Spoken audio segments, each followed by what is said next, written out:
乡亲啊，咱继续回头来看昨这个郭台铭促成着南北郭三方的会谈。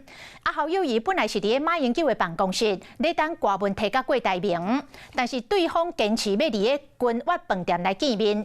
讲当时侯友宜无顾到幕僚的反对，坚持家己的主张要去君悦饭店。原来伊是有充分的准备。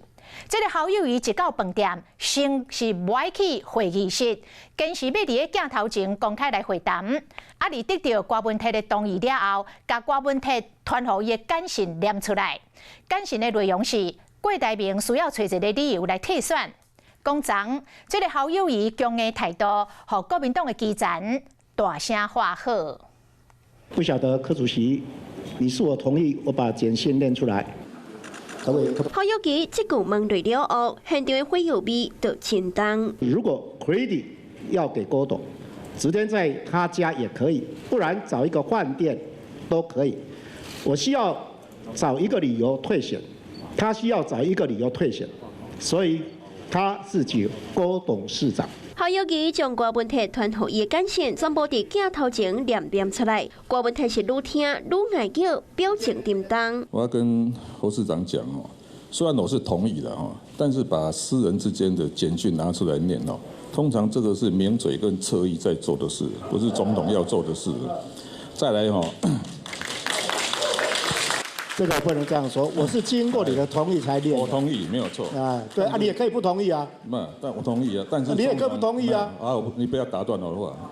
郭文泰恐惊是想袂到，伊甲郭台铭约侯友宜见面，对方说是早就有准备。无论郭台铭讲几落摆要三人去边个会议室私底下讨论，毋过侯友宜都是无要让步，坚持要伫镜头前直接讲好清楚。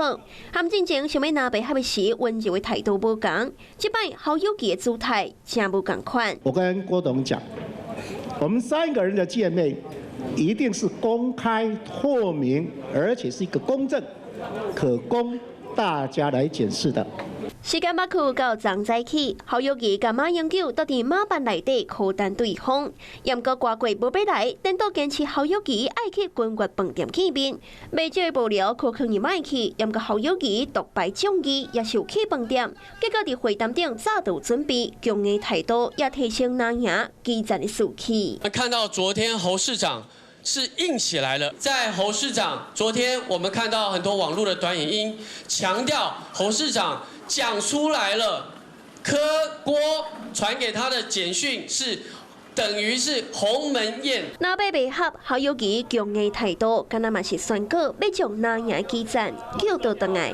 Hello， 我是谢嘉璇，想要掌握最及时的新闻资讯吗？赶快订阅、按赞、开启小铃铛，锁定华视新闻 YouTube 频道。